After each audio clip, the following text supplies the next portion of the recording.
Hey there, this is Daniël-James from the MoneyBru Show, and in this episode we're interviewing JB Kellogg from Madwire and Marketing 360.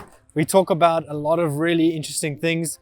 We try this rusk here that is from South Africa, and we discuss a little bit more about his story, faith, and Horse and Chariot, a podcast about his journey throughout the ages with life, business, and the virtues of what to do next. So if you're interested, check it out, enjoy it. And oh, that's cool. This is the courthouse of Greeley. And I actually proposed to my wife at the Statue of Liberty. So good idea if you ever propose to someone. See you guys in the episode.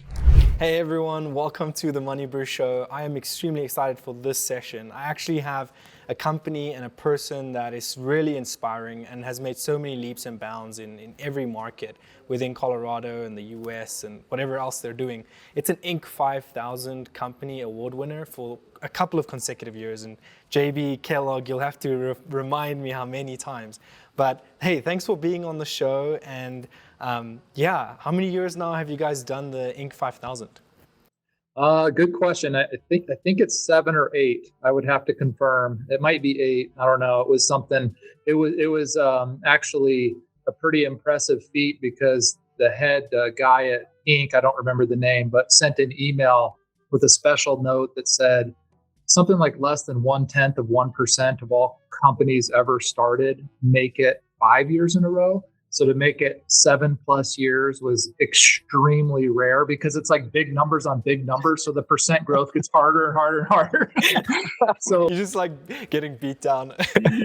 That was right up into COVID. And then we haven't made the list since then. But for 10 years up to that point, we were on the list. So that was cool. That's incredible. I think I want to get into that a little bit better.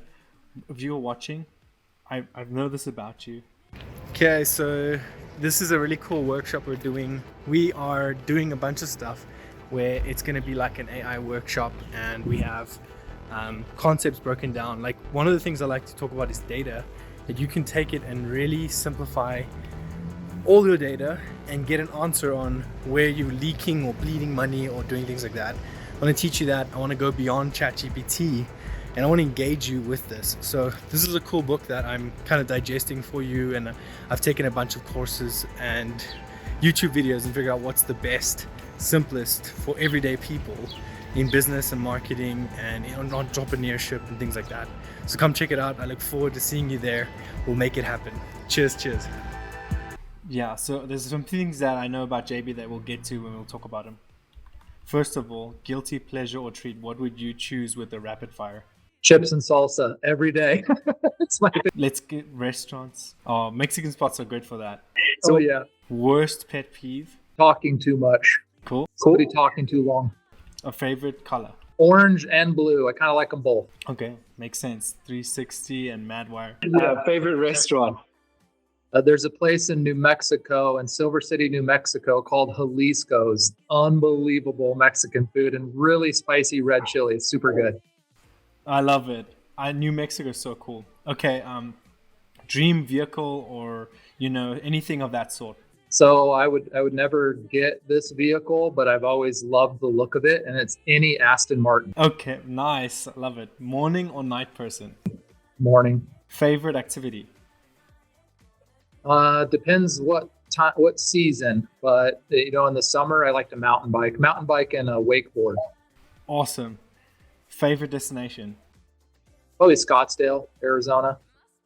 Gotcha. Okay. What time do you usually wake up? 4 a.m. Perfect. That's great. Favorite mentor? Probably my dad. I mean, if I looked at all the different mentors, he's been the most impactful and, the one I've tapped into the most for sure. That's cool. Breakfast or no breakfast? Breakfast is my favorite meal, but I only have it on vacation and occasionally on the weekend. That's probably why it's my favorite. That makes sense. Yeah. Okay. Favorite investment? Madwire. I mean, I've invested everything into Madwire, and I've done some investment outside of that, but not a lot. Makes sense. Why do you invest like this? What's the ultimate goal?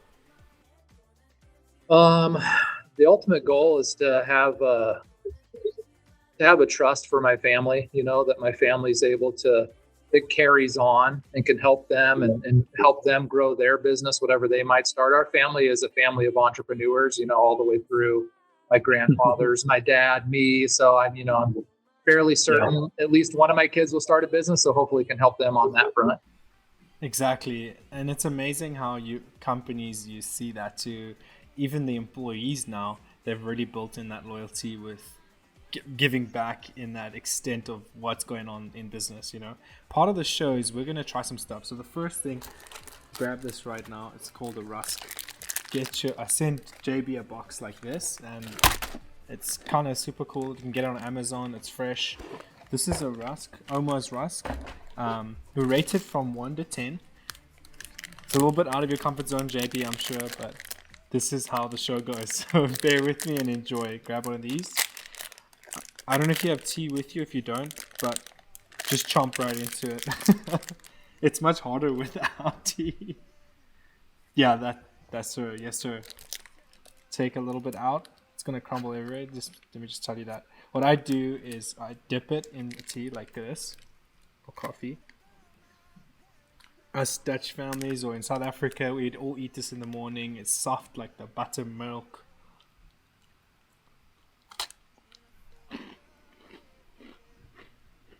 Yeah, you have to rate it from a 1 to 10 if you had dipped it in tea. How would you describe it? It tastes familiar to me. Like shortbread. Yeah. It tastes like a hard biscuit kind of. Cool. From a scale of 1 to 10, you rate everything on the show. 10 being the ultimate and 1 being it's not my favorite. I liked it. I'd say probably 6.5. Awesome. Okay, and I think the audience just love to kind of see this more than just the podcast show, beyond the profits, beyond the business, right? I like to, otherwise it becomes really dry, and that's the opposite of for sure. I like this show and how we like to do this. A big reason I wanted to have you on the show is because I've just been listening to Horse and Chariot, and a friend of mine, Phil Hicks, knew about it and told me about it and told my wife. I am missing a few of these things in my life. Like the gluttony one was something I really pulled from. But why don't you tell the audience a little bit about Horse and Chariot and what the audio podcast is and why is this so impactful? You talk about it. Oh, no, absolutely. I'd love to. How do you know Phil, by the way? So mostly through my wife. So I used to work with my wife's uncle. They have a car dealership business in a few different industries. Phil, I think he did some executive training, and he met my wife and connected that way. And my wife's grandpa helped founded Pray Noco, where I met you. So my wife's on the committee board, and that's how I know Phil. He's an awesome guy. I had one session, a cold salt session, and I was like, wow, Phil's really awesome and great and different. And he comes from Orderbach. He's originally, yeah. And yeah, he's just neat guy. Very great guy. Absolutely. Yeah. So Horse and Chariot is a labor of love for me. It's something that I have a passion for learning it. And then the more I learned it, the more I wanted to share it. And it actually came to be in 2019. My wife and I were on a date night, and we go to date night every Thursday. It's like something we do religiously for years. And so we're on date night. And as the conversation usually goes, usually at some point we start talking about faith and God and that kind of thing. And that morning she went to a small group at church. And the small group that day presented the concept of the horse and chariot, like the meaning behind it. And the meaning behind it kind of correlates and pulls in and ties in all these virtues and the order of our soul, all in this one image. And so I was like blown away by it because I'd spent so many years studying research and listening to podcasts, reading books, and I had never heard this. And I was upset actually that I'd never heard really about the Christian teachings of virtue.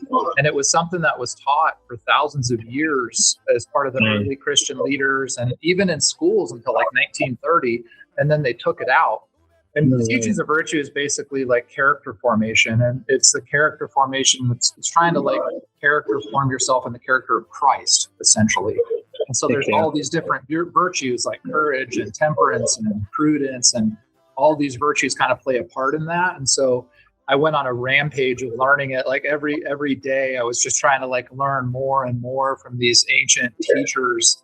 And the more I did that, the more I started to write it down. And I got to the point where I was like, if there's one thing I want to give my kids when I die, it would be this, because there's nothing more important than your character and your soul.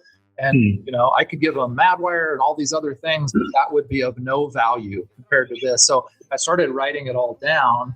And then God started kind of tapping on my heart saying, hey, you know, this is information that could be helpful to a lot of people. You should share this with other people. And I didn't really feel worthy to do that because I didn't go to seminary school. I'm just a simple layman person, you know, that's learning this information. And so I didn't know if that was just like my own. The imposter syndrome, yeah.